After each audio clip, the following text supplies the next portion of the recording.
Good morning. Good morning. Thank you for joining us this Saturday morning on our Team Genesis training call. I'm so glad that you can be here. And I have the honor and privilege of talking with you guys today about how to grow your business using social media. I have been in network marketing for probably just under 5 years, and I have learned to grow my business using social media. I think it's a great opportunity to be able to meet people around the globe and not have to leave the comfort of your living room. We're all on Facebook, we're all on Instagram and many other social media tools, and you can do that right from your cell phone, which is so cool. And I have shared with Janet that I actually don't know personally many of my teammates, maybe a handful. And that's because I grew my business using social media. So I want to kind of give you guys a couple of tips today on some do's and don'ts. There is certainly so much more to learn using social media, and Janet and I have talked about doing some further training so we can go in more depth on these tips and tools and tricks to use. So I'll kind of just share a little bit with you, and then as time goes on, we'll progress more into some deeper training. I also have a few questions for you from you guys that I'm going to try my best to answer. And hopefully if we have any time, I will try and take some live questions also, because I love to do that. Sometimes things hit you right at the moment and you want to ask it right there based on something you've seen. So let's get started.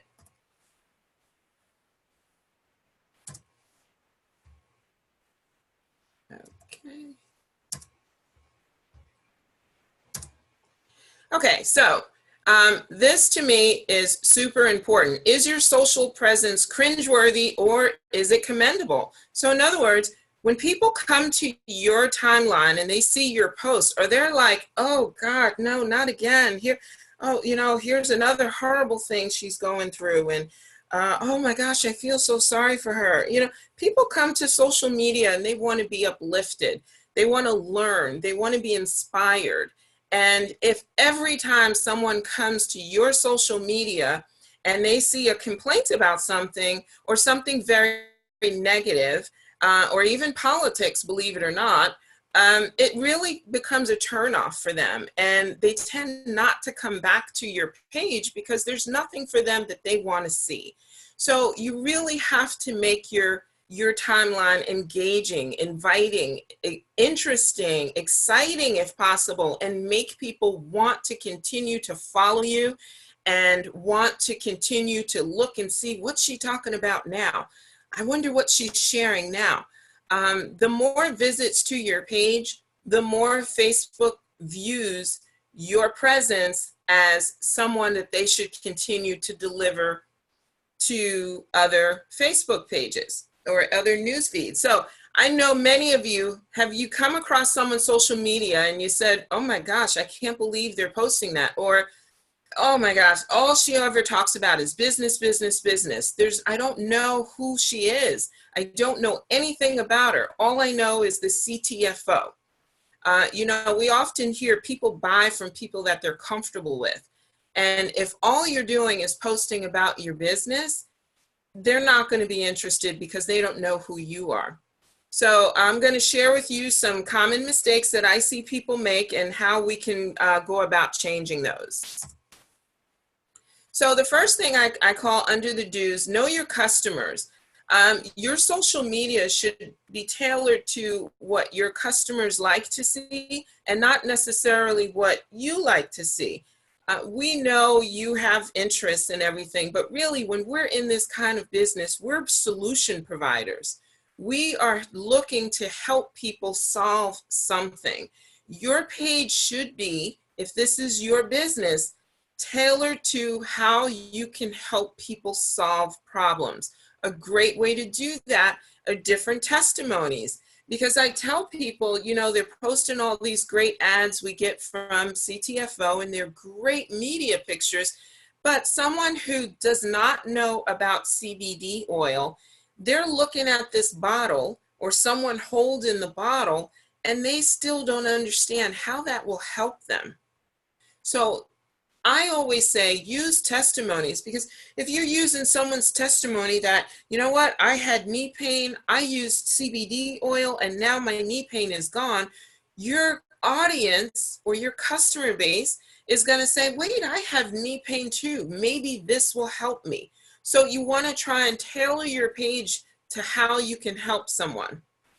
It's really key to be active, right? And I come across tons of people that say, well, my plan is to build my, business on social media. And I go to their page and I haven't seen them post for a week or 2 weeks, or maybe they're posting, but I don't see anything about their company or their product or, what they're trying to help people with. So what happens with that is people look at you as a dormant account. There's nothing going on. I don't need to go back and look. The flip side of that is you don't want to overwhelm or annoy people. I try and, change it up between business and engaging tactics or posts to make them want to comment and come back and see, if there's something else going on here. But when you overpost, it gives your customer, I call it your audience or eyes on your business, it gives them too much information sometimes. And it's, we've all been a victim of information overload. So they stop looking. And, chances are your posts get lost within their news feeds because I'm sure they have many friends. And, if you're overdoing it, they're going to stop following you. Or you'll get lost in their news feed with all their other friends. Super important to keep track of the time. It does matter. You want to post different times of the day and look and see, when are your audience members engaging with you? Are they hitting like? Are they making comments? Are they asking questions? So it's a really good time to find out when they're most active and post during those time frames. A little handy tool that Facebook has, when you go live, and you don't actually have to go live, but when you hit live on your Facebook, it will show you how many of your Facebook friends are actually active at this time on Facebook. So it's a really cool feature, because if you look at it and you go live and you say, oh, only 10 of my friends are on, you could probably wait, right? But then you look and you're like, oh man, 100 or 200 of my friends are active right now. Now may be a good time to post or to go live. Always make a checklist. I do it in so many different areas of my life because I forget things. I'm 50 years old and the brain just doesn't work like it used to. So make checklists for almost everything, including your social media. What I like to do is I will sometimes send myself an email of my post to make sure that it's grammatically correct, it's spelled correct, and I want to make sure that what I'm posting is good content, as well as, like, for instance, my link works. That could really stink if you did a post that did well and it went, global, but your link didn't work. And then people are like, oh, that's too much trouble. I'm not looking at her post anymore. So just think about these things when you're going to post your stuff. Attention to detail is key. Unfortunately, when people don't know you, they judge you by your posts. And if you're not spelling words right, and I'll talk about that a little later, but it just doesn't make sense, it's going to be hard to keep that person's attention.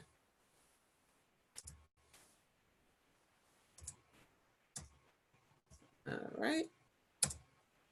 So more do's, be original. So I know a lot of us share posts because let's face it, if I see something that I like and I think someone else will like it, I'm going to share that. And, but I also want to set myself apart from everybody else and kind of add my little, as I call it, my swag. and show my personality in the post. So I may see something that's a great post and I want to use it, but I'm going to go ahead and tailor it a little bit to, you know, what meets my needs or what speaks to my audience. I want to make myself stand out from the other thousands of CTFO associates out there. I want to establish myself and my brand. What's super important is to provide great customer service. You know, the sale is great, but if you're not following up with your customer, checking to see if they have questions, if, you know, if they're unsure about something, or even they just simply haven't gotten started, that can make or break your entire business. You know, we want longevity here. We want long-term customers. We want them to be loyal to us and our company. So that is you. You're the customer service behind CTFO, believe it or not.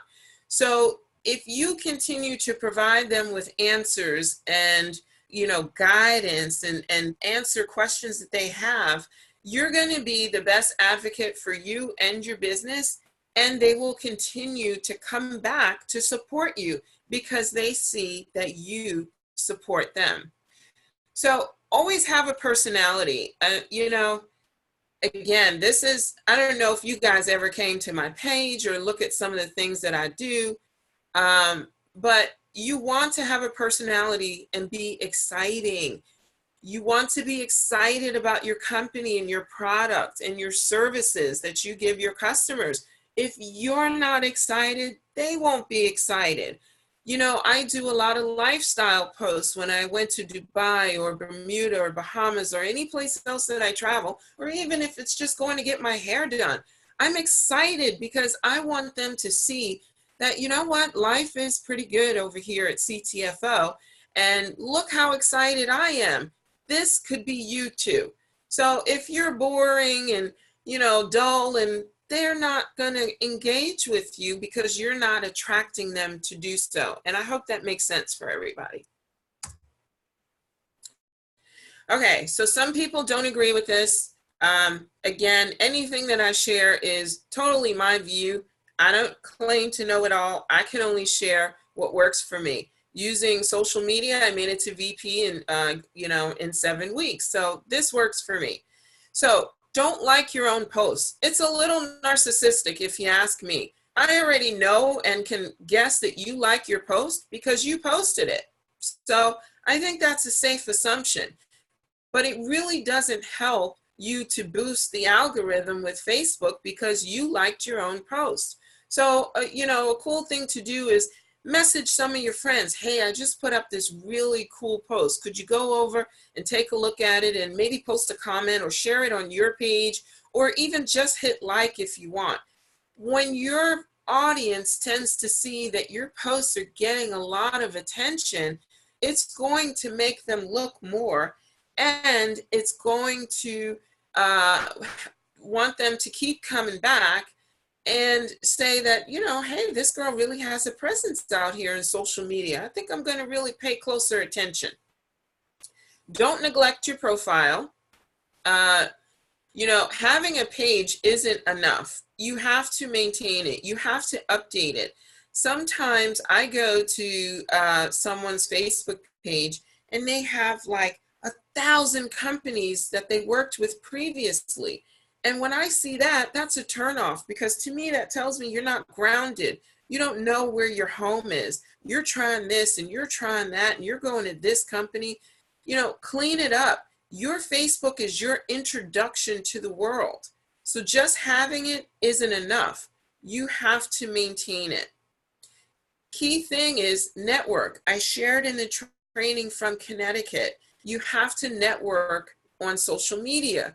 Build relationships. One of the things that I showed in Connecticut in that presentation was an example of me going to a group and saying, hey, I'm an entrepreneur. It was a woman's entrepreneurial group.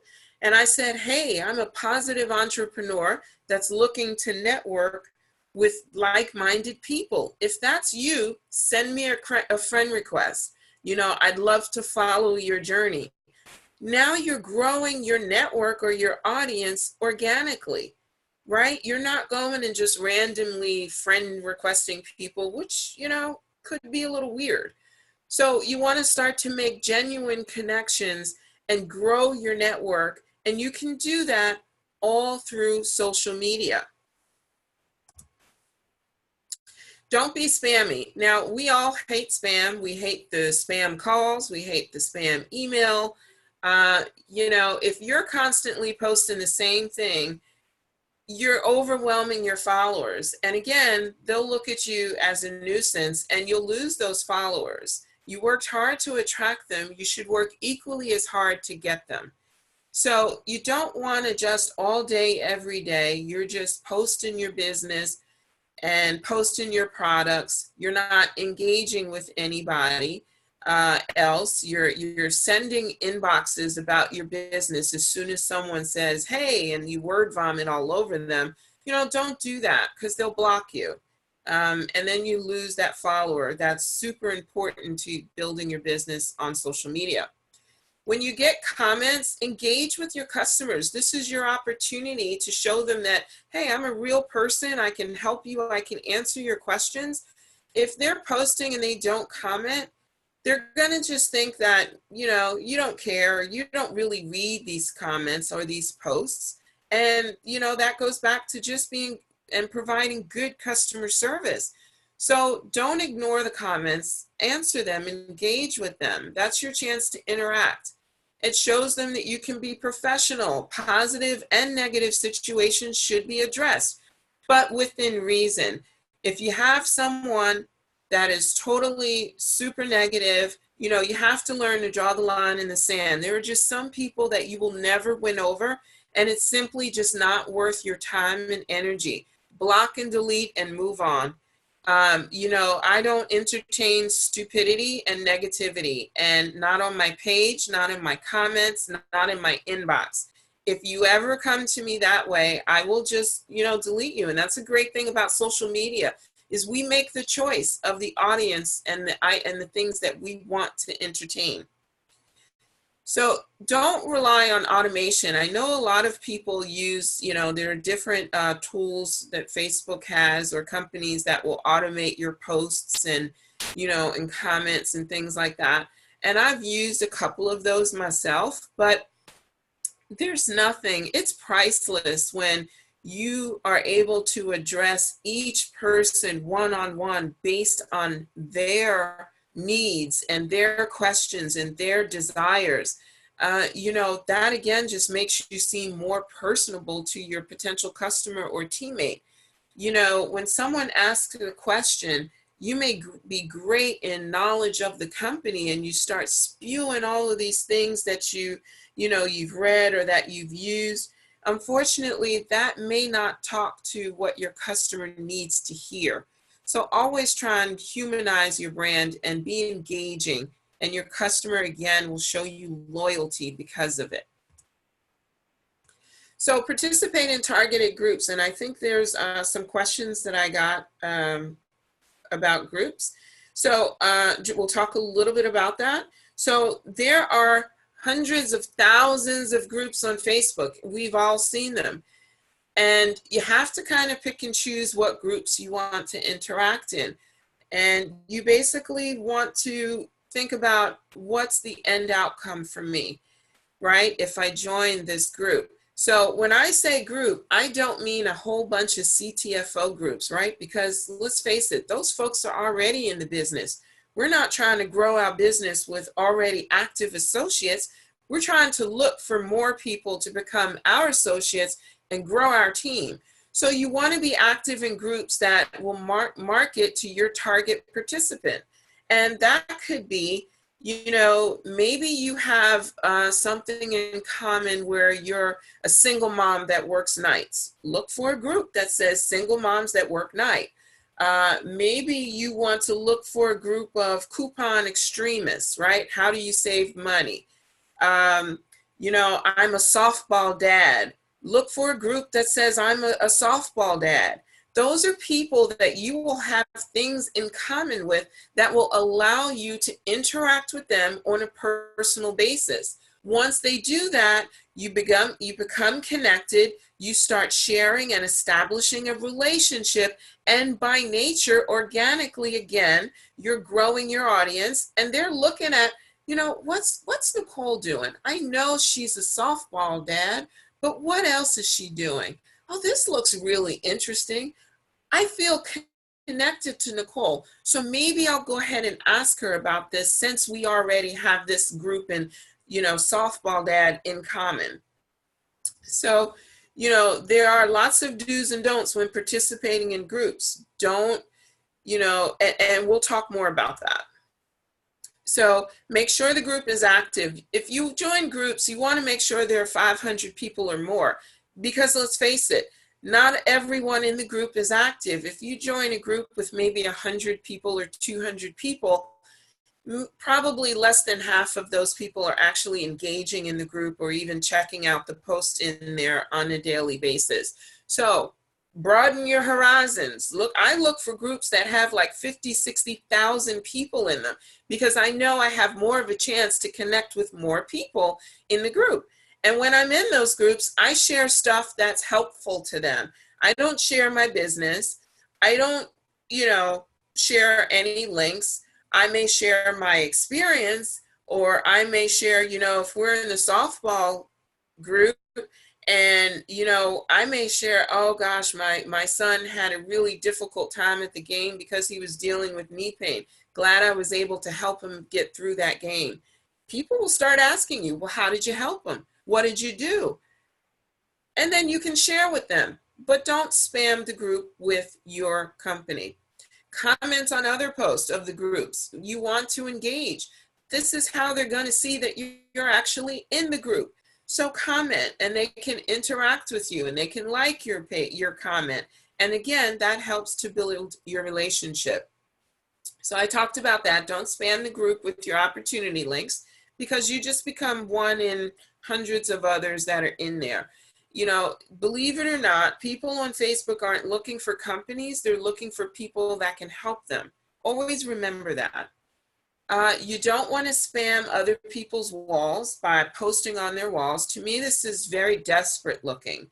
You know, if you want to post on folks' walls, you should ask them for permission to do that. Say, you know, hey, I have this really, you know, cool thing that I want to share. Would it be okay if I post it on your wall? And let them tell you yes or no.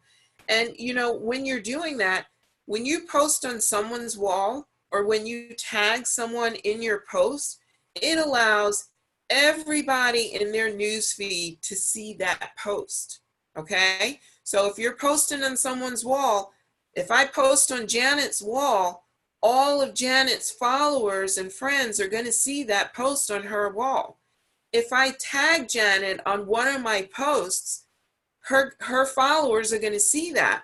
And that's why I don't tag people in any business post, because, you know, it can get confusing. Do I go to her profile and get her link? Do I go to yours? You know, so I understand you get excited about your business and you want to share things, but if you're sharing business posts, don't tag anybody else in the company. I hope that makes sense. So if you continue to interact with people in the group, again, you're going to develop leads for your business organically, because you're going to start to create those organic connections. They're not going to be able to help but go into your page and checking you out and see what you got going on. But the great thing is it happens organically. And this is, again, why I love Facebook so much, because, guys, you can do this for free.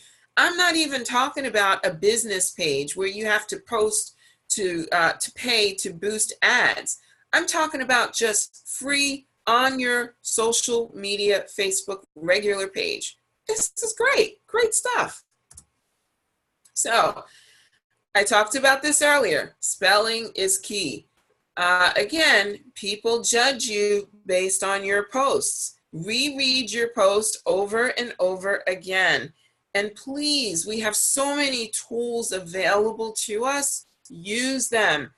We all have a smartphone, so there's no excuse for bad spelling.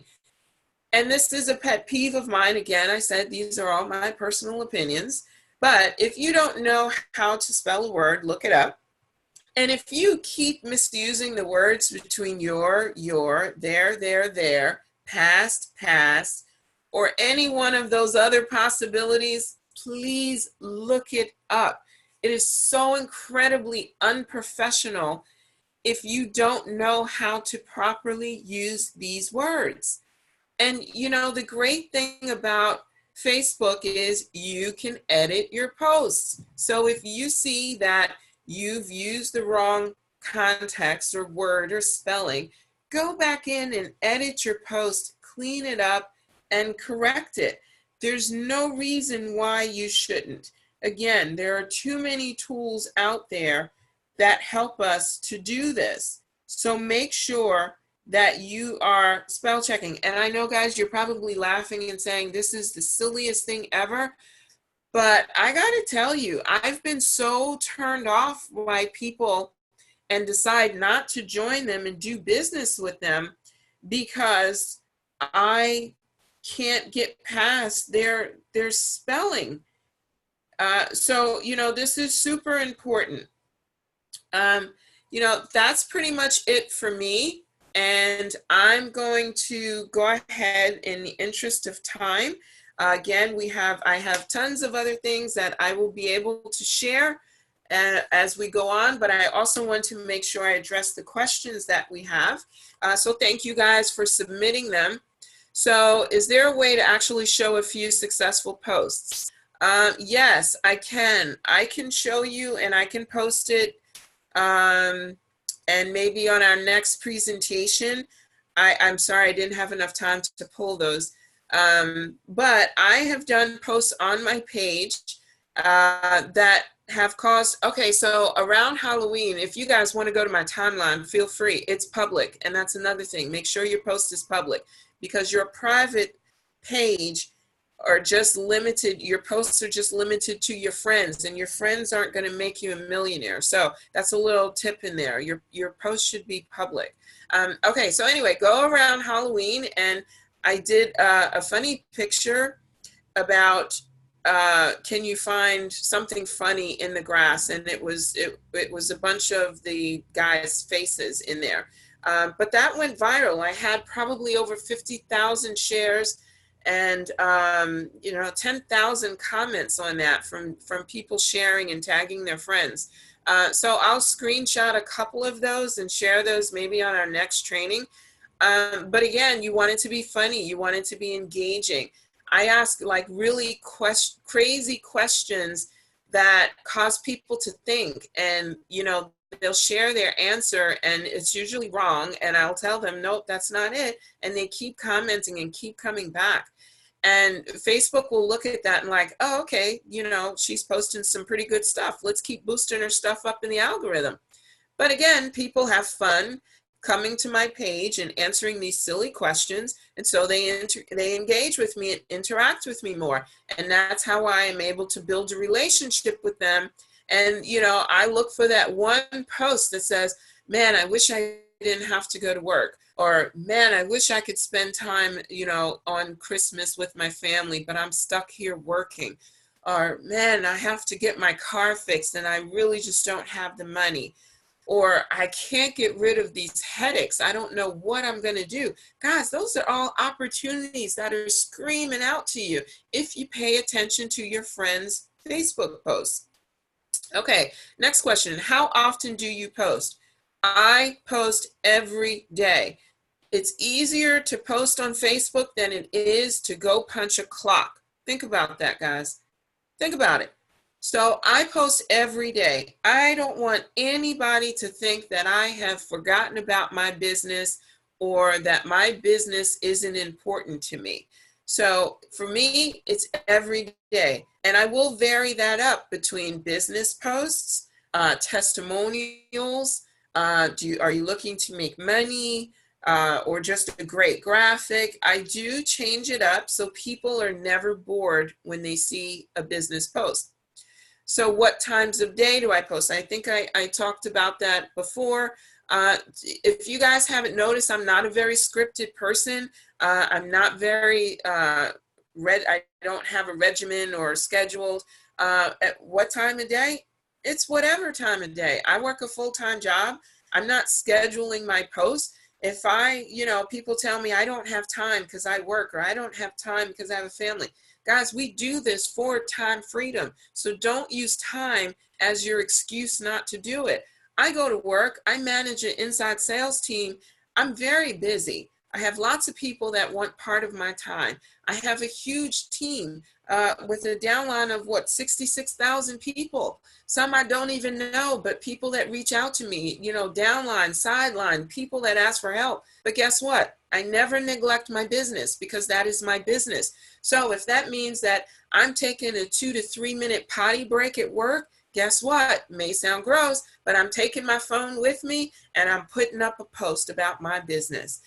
I take every moment I can. If I'm, at a restaurant, I may be out to dinner with my family, but it takes me all of 60 seconds to post up a picture and, write something cool about it. So what time of day? Any time of day. Just keep posting. Specific target markets. To me, I don't have any specific target markets necessarily, because I think everybody needs what we have, or everybody needs to make some additional money to spend more time with their family or doing whatever it is that they want to do.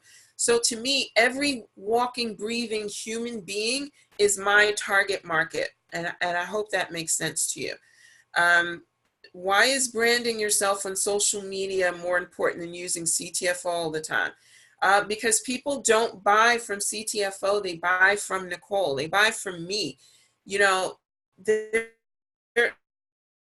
Chances are they will never know who the CEO and CFO of CTFO is, but they do know me. I am their connection. They're looking for my recommendation. They're looking for my expertise to help them solve whatever problem that, they have. So, there are times that I may not even mention the company. Or like when we did the Black Friday sale, I said, I'm having a Black Friday sale, not necessarily only CTFO. This is my sale because this is my company. So what's the advantage of being in a ton of CTFO groups? Absolutely zero. Again, personal experience. There are a lot of people that think they know everything, but most of the stuff that they know is wrong. And unfortunately, that starts to spread through these groups. I limit it just to leaders that I know and that I know that I can trust, because let's face it, people get burnt out in business and they're moving on to the next shiny object. And now you're in their group, and the people that you invited to that group are subject to, hey, I'm going to change the CTFO group to ABC company, and now all of your friends are in there, or the bad information, or, the misrepresentation. So to me, I'm not in a ton of groups. I will say I'm probably in maybe 5, and that's even stretching it for me in my comfort zone, CTFO groups. I want to be in groups where people that I'm going to learn from and learn the right stuff. I hope that makes sense. Which CTFO groups are most important to join? Your upline, because they've made it, right? So if you're in your upline's group and they've made it and they've recruited you, hopefully they're going to show you how they did it. And, you bring others in and you show them how they did it. Testimonial group is great. It's can get a little crazy in there too, but this helps you to, get testimonies to share with your customers. For me personally, I will never add a customer or someone that hasn't joined my business in any CTFO group until they have signed up. Why is that? Because they'll ask a question, or can you tell me more about what you're talking about? And next thing you know, they're creating a connection with someone else in the group, and then that link gets shared. They don't understand that these links are personalized to each of us, and now you have lost your potential customer or team member. So that's why am very selective with what groups I join, and I have a team group that I only allow people that have signed up to be a participant in the group. Okay, next question. What is the advantage of participating in our team Facebook or other social media groups? I think I addressed that. So it said, meaning commenting on a post or expressing a like or congratulating an achievement. So congratulating an achievement is simple human nature. We all like to be congratulated and celebrated. Just as I'm sure you would like to be when you start hitting those ranks and milestones. So, you know, it's pretty selfish if you're not congratulating people, but when you hit it, you want to see those congratulations. So I think it's important to help build team spirit by liking the post or commenting or congratulating on those achievements. It shows also that we're a pretty tight-knit company and group. And, you know, it just makes people feel good. So I recommend doing that. But, you know, selectively, because your time on social media or Facebook should not be spent primarily on boosting other people's posts. And, you know, I hate to see when someone is so active trying to answer everyone's questions or commenting, but yet they're neglecting their own page. So I hope that makes sense. You want to participate, but be more of a participant on your page than you are trying to answer everyone's questions and comment on everyone, you know, on everyone's post. And I hope that makes sense. I think that's about it for me, unless there are any questions that, you know, Janet, if there are any questions that we may have that you want to ask me, I am here to answer any questions before we end the meeting. So let me see if I can go to the chat. Give me a minute. Thank you, Nicole. Oh, thank you. I don't need that stuff covered so much. Great. Guys, you know, my Facebook is always open. You know, people come and ask, they like what I post and say, and they ask me on my post, you know, can I use this? You don't have to ask. I don't copyright anything. So you're free to use anything that you want to use. You don't have to ask me. I just ask that you don't share my posts, but, you know, take the minute to copy and paste and create your own post, because when you share mine, you are introducing me to your audience, and I'd rather them see you as the expert than me as the expert. So don't share. It's, you know, a second longer to copy and paste and save the picture to your phone, and, you know, just go ahead and create your own new post. So don't share. Let's see. So like I said, there are so many different tips that I can share.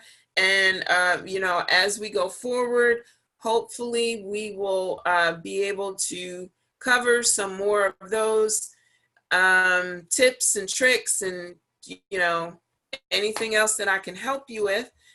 So with that being said, I want to turn it back over to the amazing Janet Larson Meyer and go ahead and wrap. And, you know, thank you guys for coming and joining us on this Saturday, and looking forward to your success. Janet, back to you.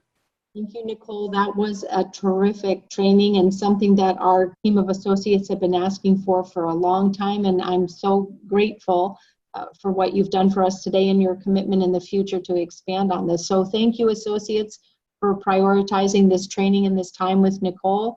We wish you a great weekend. God bless.